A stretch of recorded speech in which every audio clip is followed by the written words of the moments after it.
그 PGT 통배가 안 나온다는 거가 우리가 이제 착상계 유전자 검사를 해서 정상인 배아가 안 나온다는 걸 의미하는 거죠. 사실 이거는 우리가 난자와 정자가 만나서 수정이 되고 분화되는 과정 속에서 생기는 에러기 때문에 사실 딱히 치료할 수 있는 방법은 없어요. 그렇지만은 우리가 조금 추가적으로 검사를 해보겠다라고 할 수 있는 거는, 만약에 부부 염색체 검사를 안 했다고 하면 한번 부부 염색체 검사를 고려해 볼 수 있을 것 같아요. 왜냐하면 우리가 이렇게 계속 비정상이 나올 때 우연치 않게 부부 검사에서 두 분 중에 한 분이 염색체 이상을 갖고 있는 경우가 있거든요.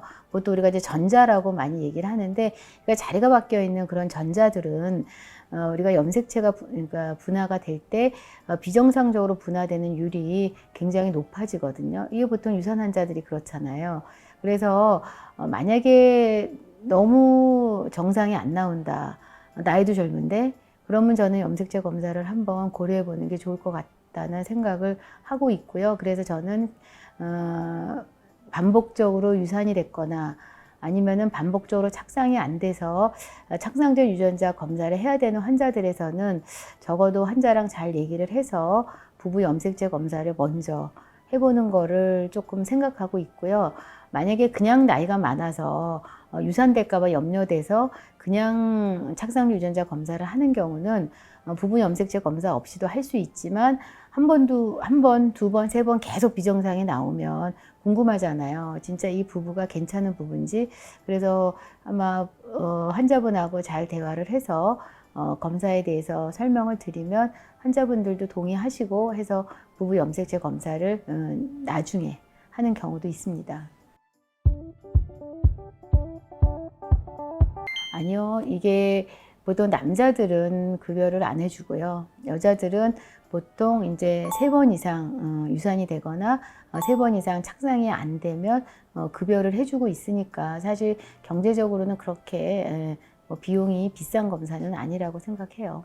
적응증이 안 되는 사람들, 그러니까 아까 말한 것처럼 나이가 많은데 그냥 내가 유전자 검사를 할 건데 계속 비정상이 나와요. 이제 이러면은 내 생각에는 그 사람들은 반복 착상 실패 환자도 아니고 반복 유산 환자도 아니니까 사실 급여 조건에 안 들어가니까 급여를 해줄 수가 없지만, 반복 착상 실패나 반복 유산 환자들은 급여 기준에서 3번 이상이면 급여를 해주니까 그런 사람들은 검사를 좀 해보고 이상이 없다는 것을 확인하고 하는 게 훨씬 더 도움이 되겠죠. 우리가 이제 착상전 유전자 검사를 하려면 일단 이제 포배기 배아를 만들어서 그 태반으로 가는 세포를 5개 내지 10개 정도를 떼어서 이제 그거를 증폭을 해서 거기서 이 배아의 염색체를 보는 검사거든요. 이제 그러면 뭔가 이렇게 배아를 핸들링을 많이 하게 되잖아요. 의사도 마찬가지, 수술도 물론 손재주가 필요하지만 많이 하다 보면 숙련도가 올라가잖아요. 저는 이것도 마찬가지라고 생각해요. 어차피 사람이 하는 일은 숙련도가 중요할 수밖에 없어요. 그래서 초창기에는 이제 논문들을 보면 이제 배아를 세포를 떼어서 이제 그거를 증폭을 할 때 증폭이 안 되는 경우가 있어요. 안 돼서 검사를 못 하는 경우가, 우리가 보통 노콜이라는 표현을 하는데, 그런 경우가 한 2 내지 3% 정도는 존재한다, 이렇게 써 있어요. 그런데 저희 센터 같은 경우 보면 거의 없거든요. 그거는 제가 볼 때는 이제 많이 하다 보니까 숙련도가 올라가니까 세포가 손상받는 율이 적고, 그러니까 증폭이 잘 되고, 그래서 저는 없다고 생각을 하는 거니까 그런 여러 가지를 우리가 이렇게 짚어보면 결국은 사람이 하는 일은 숙련도를 무시할 수 없겠다, 이렇게 생각을 하는 거죠. 그래서 사실 저는 저희 연구원들한테 되게 굉장히 고맙게 생각해요. 왜냐하면은 이제 그 친구들이 열심히 해주니까 저희가 이제 어려운 환자들도 별 걱정 없이 잘 볼 수 있는 거니까. 그렇죠? 네, 보통 이제 이게 난임센터는 난임의사 혼자만 하는 게 아니라 연구원하고 이게 소통이 되게 중요해요. 그래서 이제 어떤 환자가 있을 때, 이 사람을 어떻게 할 건지에 대한 거, 배아가 어떻게 가고 있는지, 이런 것들에 대한 소통이 되게 중요한데, 저희 병원 연구원 선생님들은 굉장히 소통을 잘 해주세요. 그리고 이제 환자들이 요즘에는 이제 걱정들이 많으니까 뭐도 했으면 좋겠어요, 뭐도 했으면 좋겠어요, 이제 이런 얘기를 많이 하는데, 이제 그러면 저희가 이제 그런 내용들을 연구원 선생님들한테 전달을 하면 선생님들이 보고 이제 필요하면 이것도 해주고 저것도 해주고 하니까 항상 고맙게 생각하죠.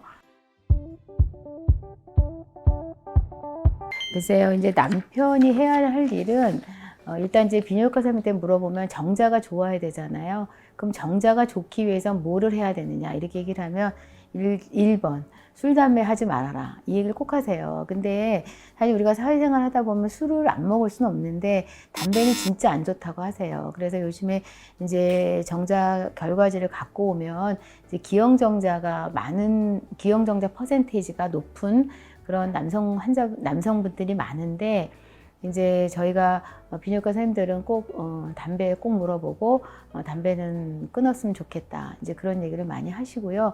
그리고 사실 건강하면 모든 게 다 좋을 것 같잖아요. 그러니까 일하느라고 지쳐갖고 막 자꾸 살찌고 이러면은 안 되니까 운동도 좀 하고 뭐 좋은 영양제도 챙겨 먹고 그러면 저는 좋을 것 같고요. 그리고 두 번째는 정말 중요한데, 사실 이 시험관하기를 할 때 남자들은 어떻게 보면은 이제 병원에 한 번만 오시면 되는데 난자치치 하거나 뭐 시술하는 날. 근데 여자들은 거의 이제 한 사이클에 뭐 5-6번씩 오잖아요. 사실 되게 힘들고 지치거든요. 그럴 때 옆에서 조금 정서적으로 잘 도와주시면 훨씬 더 저는 스트레스가 내려가니까 좀 더 좋은 결과가 나오지 않을까. 사실 그래서 1번은 본인을 위해서, 그러니까 자기 본인을 위해서 중요한 거고, 2번은 부인을 위해서 중요한 거니까 그 두 가지가 잘 이루어지면 제 생각에는 금방 좋은 결과가 올 거라고 저는 생각합니다. 이날 꼭 병원에 와야 돼요. 그럼 나 그날 절대 못 가. 이런 거 말고 내가 시간을 좀 빼볼게요. 라든가 뭐 그리고 내가 새벽같이 병원에 가야 되는데 내가 오늘 뭐 직장에 가야 되면 어쩔 수 없지만 제가 오늘 좀 시간이 있으면 조금 뭐 같이 병원에 와주기도 하고 뭐 이제 그런 정도. 뭐 주말에 조금 뭐 이렇게 힘들어하면 조금 같이 바람 쐬러도 같이 가주고 뭐 이제 이런 정도.